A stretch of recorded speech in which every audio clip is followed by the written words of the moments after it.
Hii ni taarifa njema kwa upande wa wananchi Young Africans kuelekea katika mchezo wao wa kesho wa ligi ya mabingwa barani Afrika dhidi ya National Al Ahly, mchezo ambao utachezwa kesho majira ya saa 10 katika uwanja wa New Aman pale Zanzibar.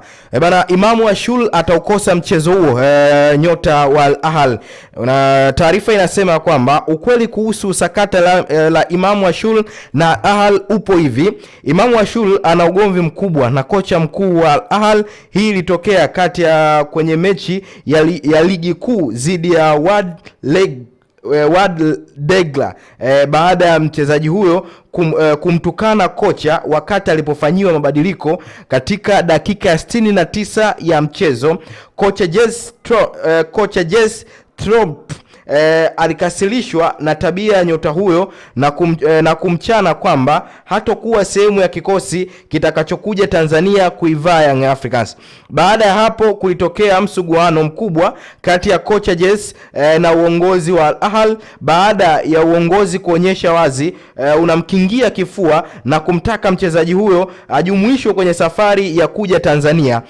Jana uongozi ulimjumuisha jina la Imamu Ashul kwenye listi ya wachezaji watakaokuja Tanzania, ila mpaka safari inaanza Imamu Ashul hajaonekana. Hivyo kijana amekataa amri ya viongozi na kubaki nyumbani, ndiyo maana amelimwa adhabu. Pamoja na uwezo wake uwanjani, ila Imamu Ashul ni mtukutu mno. Hiyo ni taarifa ambayo ilichukua nafasi hapo jana kuhusiana na nyota tegemezi wa kikosi cha National Al Ahly, Imamu Ashul. Ikumbukwe Imamu Ashul kwenye kikosi cha National Al Ahly, yeye ndio kama injini. Tunajua injini ndio ambayo inaratibu kila kitu. Kwa hiyo endapo unamzungumzia Imamu Ashul kwenye kikosi cha National Al Ahly, yeye ndiye ambaye anaratibu kila kitu kwenye kikosi hiko.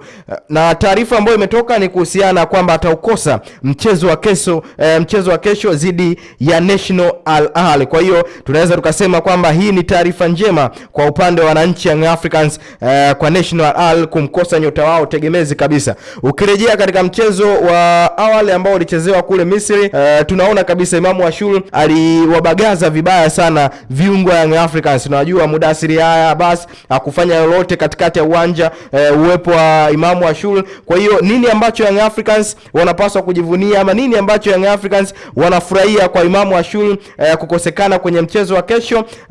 Pengine wanaweza wakafurahi na inaweza ikawa ni njia muhimu kwa wao kupata matokeo. Kwa hiyo sakata zima ambalo la Imamu Ashul kupata adhabu ni pamoja na hii ambayo tumeiorodhesha hapo, kwamba Imamu Ashul alimtukana kocha wake na kocha wake hakuonekana kupendezwa na hilo tukio. Kwa hiyo ndivyo ambalo limetokea mpaka Imamu Ashul kukosa mchezo wa Young Africans, lakini viongozi walimkingia kifua na wakalijumuisha jina lake kuja Tanzania, lakini hadi Al Ahly wanasafiri kutokea airport kuanza safari na wenzake. Kwa hiyo bana, hiyo ni taarifa ambayo tuone ni nini ambacho wananchi Young Africans kesho wataweza kunufaika kwa Imamu Ashul kukosekana. Ni jambo la kusubiria na kuona. Hii ni Kawabe Media, endelea kuikupatia na kuendelea kupata taarifa mbalimbali katika mitandao mbalimbali ya kijamii. Mimi ni Ernest Singano, beki mwenye nizamu.